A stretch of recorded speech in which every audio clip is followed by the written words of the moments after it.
बहुत बार ऐसा होता है कि महीने की शुरुआत में जब सैलरी अकाउंट में आती है तो बड़ा अच्छा लगता है।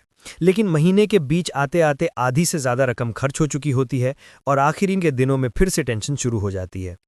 आज हम ऐसे तरीके जानेंगे जिनसे आप न सिर्फ सैलरी को पूरी तरह कंट्रोल कर सकते हैं, बल्कि आने वाले कल के लिए भी मजबूत बेस तैयार कर सकते हैं।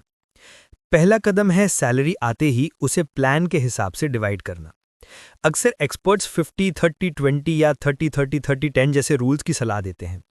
मसलन अगर सैलरी 30,000 है तो 30% यानी 9,000 रुपए घर के ज़रूरी खर्चों में इस्तेमाल कीजिए, जैसे किराया, बिजली, पानी, राशन।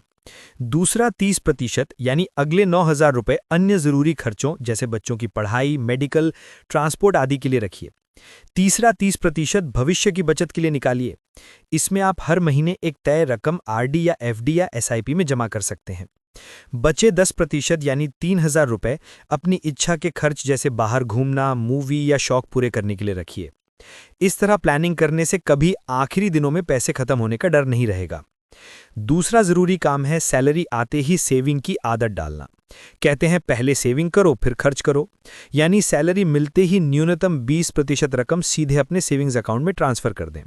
चाहे तो ऑटो डेबिट सेट कर सकते हैं, जिससे पहले ही बचत हो जाए और फिर खर्च का हिसाब बने। इमरजेंसी फंड बनाना भी जरूरी है, जिसमें कम से कम 3 से 6 महीने के मासिक खर्च जितना पैसा अलग रहे, ताकि किसी भी मुश्किल समय में मदद मिल सके। तीसरी बात, हमेशा खर्च और सेविंग्स का रिकॉर्ड रखें। मोबाइल ऐप्स या डायरी में सभी खर्च और बचत लिखते रहें।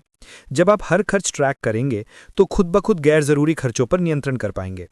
ऑनलाइन शॉपिंग, खाने पीने की बार बार की आदत या बिना प्लानिंग की खरीदारी, इन पर नजर रखिए और जहां जहां कटौती हो सकती है वहां जरूर करें। सैलरी का सही इस्तेमाल करने के लिए निवेश की प्लानिंग भी बहुत जरूरी है। पैसे जमा करके रखने के बजाय उन्हें ऐसे फाइनेंशियल प्रोडक्ट्स में लगाइए जो वक्त के साथ बढ़ें, जैसे mutual fund, SIP, gold bond या शेयर बाजार में लंबी अवधि का निवेश। साथ ही हेल्थ और टर्म इंश्योरेंस लेना कभी ना भूलें, ताकि घर वालों की सुरक्षा बनी रहे और अचानक कोई खर्च आ जाए तो फाइनेंशियल बर्डन ना पड़े। कर्ज या उधारी को मैनेज करना भी उतना ही अहम है।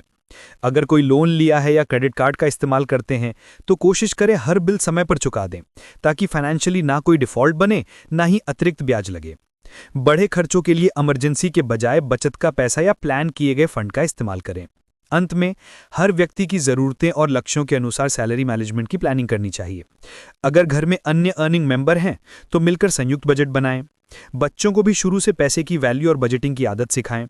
छोटी छोटी सावधानियां और थोड़ी सी प्लानिंग आपकी फाइनेंशियल लाइफ को बहुत आसान बना सकती है।